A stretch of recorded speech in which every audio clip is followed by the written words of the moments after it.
Assalamualaikum warahmatullahi wabarakatuh. Selamat siang teman-teman semuanya. Selamat datang di podcast Suara Aparatur, ruang dialog inspiratif yang menghadirkan suara-suara muda dari birokrasi Indonesia. Masih bersama saya, Muhammad Askar, sebagai moderator. Podcast ini terbagi dalam dua sesi. Sesi pertama bersama Kementerian Ketenagakerjaan dan sesi kedua bersama Kementerian Pan-RB. Pertama-tama kita masuk ke sesi yang cukup krusial dan mungkin mengejutkan bagi sebagian pendengar. Best practice dalam pengurusan sertifikasi K3 di lingkungan Kementerian Ketenagakerjaan. Isu yang mencuat adalah dugaan korupsi di mana buruh harus membayar 6 juta rupiah. Padahal tarif resmi hanya 275.000. Pertanyaan pertama nih, apa sebenarnya penyebab terjadinya kasus seperti ini? Dari Mbak Fitri, gimana Mbak pandangannya?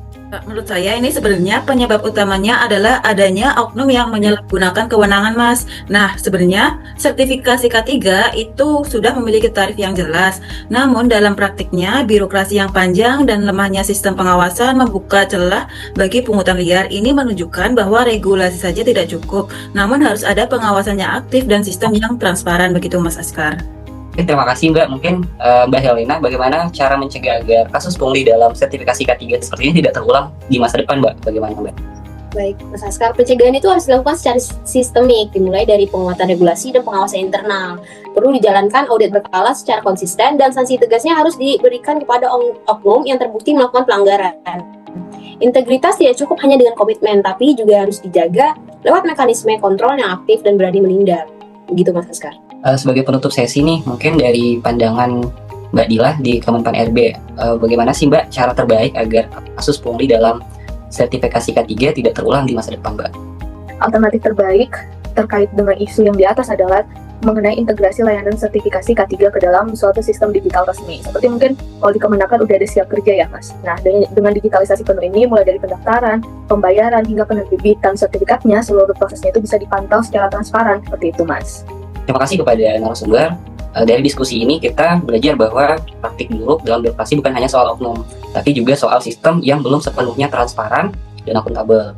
Kemudian kita lanjut nih ke good practice Kemenaker, yaitu telah mengambil langkah progresif dengan menandatangani fakta integritas, bukan hanya di lingkup internal pejabat, tapi juga melibatkan hampir 1.000 perusahaan jasa K3. Lebih dari itu, masyarakat diajak untuk turut serta menjadi bagian dari pengawasan, karena laporan dibuka lebar sebagai wujud transparansi dan keberanian untuk menghadapi praktik korupsi secara terbuka. Kita mulai diskusi nih, apa sih sebenarnya kunci keberhasilan pembenahan integritas seperti yang dilakukan oleh Kemenaker? Saya persilahkan perwakilan dari Kemenaker, Mbak Helena. Menurut saya itu kuncinya terletak pada komitmen bersama dan keteladanan pimpinan. Fakta integritas akan menjadi kuat dan bermakna jika para pemimpin ini di setiap level benar-benar memberi contoh nyata. Di Kemenaker, Menteri mendorong seluruh pejabat hingga mitra kerja untuk menandatangani fakta integritas. Ini menciptakan rasa tanggung jawab yang kolektif, bukan sekedar formalitas, tetapi juga sebuah gerakan nilai, gitu Mas.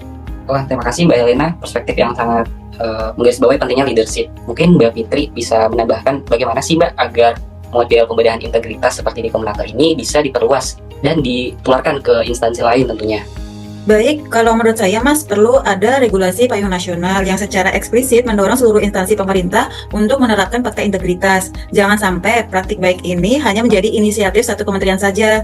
Jika ada standar nasional, maka pembenahan integritas bisa menjadi gerakan bersama lintas sektor, bukan sekadar langkah sporadis gitu Mas. Luar biasa ya, terima kasih atas gagasannya. Saya menyimpulkan bahwa komitmen pimpinan dan partisipasi publik adalah dua pilar utama dalam pembenahan integritas.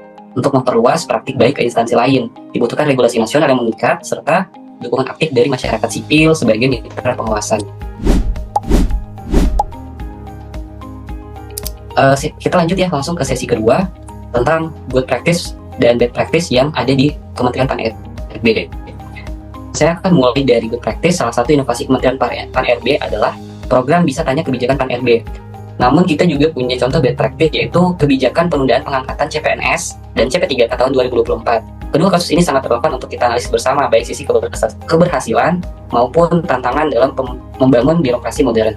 Menurut Mbak Dila nih, apa sih Mbak kunci keberhasilan program Bisa Tanya Kebijakan Pan-RB itu sendiri? Baik, kalau dari saya sendiri mungkin kunci keberhasilannya adalah transparansi dan juga keterbukaan informasi publik, Mas. Artinya program ini tuh memanfaatkan platform digital untuk menjembatani antara masyarakat dan juga pemerintah sehingga kebijakannya itu tidak bersifat satu arah. Masyarakat bisa bertanya, masyarakat bisa memberi masukan dan bahkan mengkritik secara langsung terkait dengan kebijakan yang sudah dibuat oleh Kemenpan RB ataupun instansi lainnya. Menarik ya, yang dilakukan oleh Pan RB. Lalu bagaimana sih Mbak cara memperluas atau menularkan praktik baik ini ke unit-unit lain atau instansi lain lah? Baik, kalau dari saya ada 3 cara, Mas. Yang pertama, replikasi program. Instansi lain bisa menggunakan program ini di unit ataupun instansinya. Yang kedua, pemanfaatan media sosial resmi.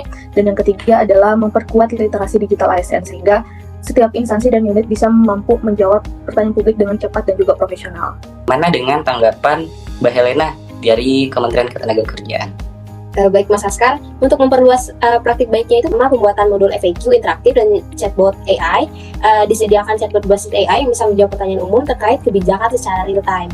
Hal ini meringankan beban ASN sehingga pertanyaan kompleks saja yang ditangani langsung oleh pejabat terkait gitu Mas Askar.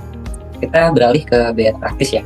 Bagaimana sih menurut Mas Aldi penyebab kebijakan penundaan pengangkatan CPNS dan CP3K tahun 2024 ini dianggap gagal, Mas? Memang penyebabnya ada beberapa. Yang pertama tentunya terkait kurangnya komunikasi publik gitu ya. Jadi pemerintah, spesialnya adalah Kementerian PAN RB ini kurang memberikan penjelasan detail sejak awal terkait alasan penundaan CPNS dan CP3K tahun 2024 kemarin gitu kan. Terus yang kedua, adanya aspek perencanaan anggaran yang tidak matang gitu, sehingga rekrutmen harus ditunda karena keterbatasan fiskal seperti itu. Dan yang ketiga adalah dampak sosial yang tidak diperhitungkan. Umumnya karena kebijakan ini menyangkut nasib ratusan ribu calon ASN, begitu Mas. Bagaimana sih Mas agar hal ini tidak terjadi lagi di masa depan, Mas? Sebenarnya ada beberapa langkah penting ya, mungkin saya akan garis bawahi terkait 2 langkah penting saja. Jadi yang pertama itu terkait perencanaan SDM berbasis talent management gitu.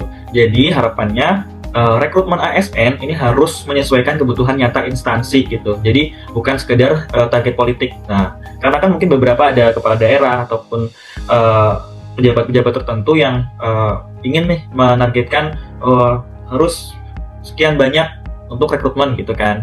Nah, itu harus kita cegah seperti itu. Terus selanjutnya adalah terkait 2 kebijakan komunikasi publik yang proaktif. Jadi setiap kebijakan yang strategis harus disampaikan dengan jelas, transparan, dan melibatkan stakeholder seperti itu. Jadi jelas kebijakannya dan juga masyarakat paham terkait kebijakan tersebut, seperti itu Mas.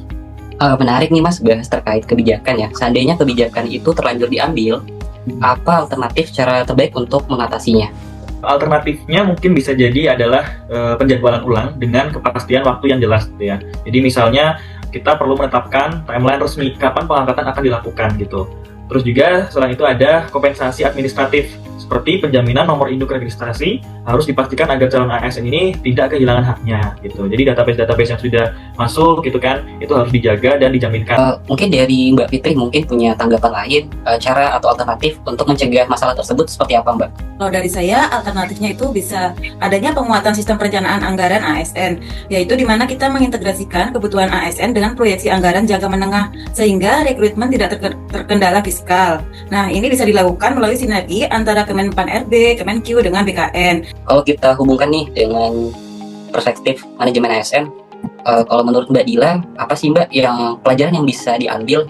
Dari saya mungkin ada 2 poin ya. Yang pertama dari good practice. Yang pertama itu kita belajar bahwa digitalisasi dan transparansi itu sangat penting untuk meningkatkan akuntabilitas pemerintah. Ini sangat sejalan Mas terkait dengan prinsip Smart ASN. Mulai dari adaptif, kolaboratif, hingga komunikatif. Dan poin yang kedua adalah dari segi best practice-nya Mas. Di sini kita belajar bahwa profesionalisme dan sistem merit itu harus selalu menjadi landasan ketika mengambil sebuah kebijakan. Jadi tanpa perencanaan yang matang, kebijakan justru akan merugikan publik ataupun masyarakat. Mungkin begitu Mas dari saya. Dari podcast kali ini kita tentunya banyak mengambil ilmu baru ya, pengetahuan baru, wawasan dari narasumber kita yang sangat luar biasa. Boleh tepuk tangan untuk narasumber kita yang luar biasa. Ya, terima kasih. Kita melihat dari good practice inovasi digital melalui bisa tanya kebijakan Pan RB dapat memperkuat transparansi dan partisipasi publik. Dari best practice kita memahami bahwa penundaan pengangkatan CPNS dan CP3K 2024 menunjukkan masih adanya tantangan dalam perencanaan dan komunikasi kebijakan publik. Semoga diskusi ini memberikan pembelajaran bagi kita semua dalam mewujudkan smart governance yang adaptif, kolaboratif, dan berorientasi pelayanan. Terima kasih kepada narasumber dan seluruh pendengar ASN berakhlak. bangga melayani bangsa.